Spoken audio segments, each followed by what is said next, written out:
খোয়াইয়ে ৫,০০০ গাঁজা গাছ ধ্বংস করল পুলিশ। খোয়াই থানাধীন এলাকার বিভিন্ন জনপদে এখন গাঁজা চাষের রমরমা। বিভিন্ন এডিসি ভিলেজের বিস্তীর্ণ প্রান্তর জুড়ে রমরমিয়ে চলছে গাঁজার চাষ। একাংশের মানুষ রাতারাতি বড়লোক হওয়ার ধান্দায় গাঁজা চাষের মাধ্যমে অনৈতিক রুজি রোজগারে নেমে পড়েছে। নিজেদের নিজস্ব জমি সহ সংরক্ষিত বনাঞ্চলে ওরা গাঁজার ক্ষেত তৈরি করেছে। মাঝে মাঝে পুলিশ আচমকা অভিযান সংগঠিত করে এসব এলাকার গাঁজা চাষের ক্ষেত ধ্বংস করে দেয়। এরপরেও গাঁজার বেআইনি চাষাবাদ বন্ধ করা যাচ্ছে না। মঙ্গলবার ভোরে ২-২.৫ ঘন্টার অভিযানে পুলিশ খোয়াই থানাধীন বগাবিল এডিসি ভিলেজের খেংরাবাড়ি এলাকার ৫টি আলাদা আলাদা প্লটে প্রায় ৫,০০০ গাঁজা গাছ ধ্বংস করে দিয়েছে।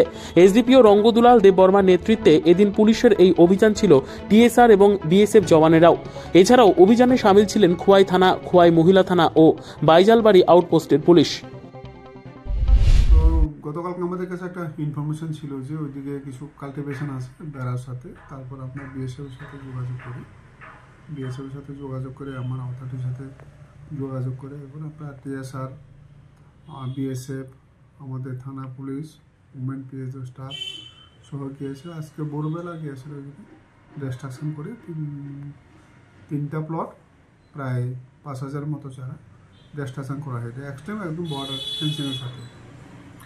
এই ধরনের অভিযান স্যার আগামী দিন জারি রাখার ক্ষেত্রে কী বলবেন? হ্যাঁ, যদি কোনো স্পেসিফিক ইনফরমেশন আসলে তো আমরা অবশ্যই করব।